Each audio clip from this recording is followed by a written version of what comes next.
സംസ്ഥാനത്ത് അതിശക്തമായ മഴയ്ക്ക് സാധ്യത 6 ജില്ലകളിലാണ് ഓറഞ്ച് അലർട്ട് ഉള്ളത്. എറണാകുളം, തൃശൂർ, കോഴിക്കോട്, വയനാട്, കണ്ണൂർ, കാസർഗോഡ് ജില്ലകളിലാണ് ഓറഞ്ച് അലർട്ട്. വിവരങ്ങളുമായി കമലേഷ് തെക്കേക്കാട് ഞങ്ങളുടെ പ്രതിനിധി ചേരുന്നു. കമലേഷ്, എന്തൊക്കെയാണ് മഴയുടെ പുതിയ വിവരങ്ങൾ? അജിംഷാദ്, അടുത്ത 5 ദിവസങ്ങളിലേക്കുള്ള മഴ സാധ്യതാ മുന്നറിയിപ്പാണ് ഇപ്പോൾ കേന്ദ്ര കാലാവസ്ഥാ വകുപ്പ് നൽകിയിട്ടുള്ളത്. ഇതിൽ ഇന്ന് മാത്രമാണ് അതിശക്തമായ അല്ലെങ്കിൽ അതിതീവ്രമായ ഒരു മഴയ്ക്കുള്ള സാധ്യത പറഞ്ഞിരിക്കുന്നത്. 6 ജില്ലകളിൽ ഓറഞ്ച് അലർട്ട് പ്രഖ്യാപിച്ചിട്ടുണ്ട് എന്നുള്ളതാണ്.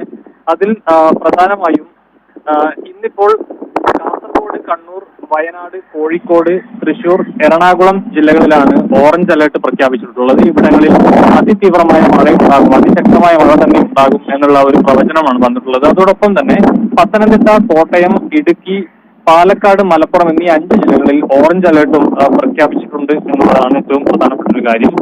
മറ്റൊന്ന്, നാളെ 29-ാം തീയതി മുതൽ അങ്ങോട്ട്, 29-ാം തീയതി മാത്രം എറണാകുളം തൊട്ട് വടക്കോട്ടുള്ള ജില്ലകളിലെല്ലാം തന്നെ മഞ്ഞ അലർട്ടാണ് നിലവിലുള്ളത്. അതിനപ്പുറത്തേക്ക് കാര്യമായ മഴ ഭീഷണി ഇല്ല എന്നുള്ളതാണ്. അതായത് 30 തൊട്ട് 1-ാം തീയതി വരെയുള്ള ദിവസങ്ങളിൽ കാര്യമായ മഴയില്ല, ഗ്രീൻ അലർട്ട് തന്നെയാണുള്ളത്.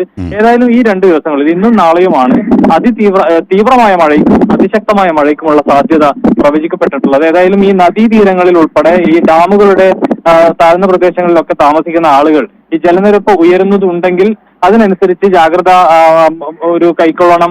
അധികൃതരുടെ നിർദ്ദേശം അനുസരിച്ച് അവിടങ്ങളിൽ നിന്ന് മാറി താമസിക്കണം എന്നതടക്കമുള്ള നിർദ്ദേശങ്ങൾ പൊതുജനങ്ങൾക്ക് നൽകിയിട്ടുണ്ട്. അതോടൊപ്പം തന്നെ ഈ മലവെള്ളപ്പാച്ചിൽ, അതുപോലെ തന്നെ ഉരുൾപൊട്ടൽ അടക്കമുള്ള സാധ്യതകൾ ഉണ്ടാകാവുന്ന പ്രദേശങ്ങളിലുള്ളവരും ഈ ജാഗ്രത പാലിക്കണം എന്ന നിർദ്ദേശം നൽകിയിട്ടുണ്ട്. അതിശക്തമായ കാറ്റിനും സാധ്യതയുണ്ട്. അതുപോലെ തന്നെ തീരപ്രദേശങ്ങളിൽ ഉൾപ്പെടെയുള്ള ആളുകളും ആ തരത്തിൽ ഒരു ജാഗ്രത പാലിക്കണമെന്ന നിർദ്ദേശം നൽകിയിട്ടുണ്ട്. അജിംഷാദ്. ശരി കമലേഷ് തെക്കേക്കാടാണ് വിവരങ്ങൾ, വിശദാംശങ്ങൾ നൽകിയത്.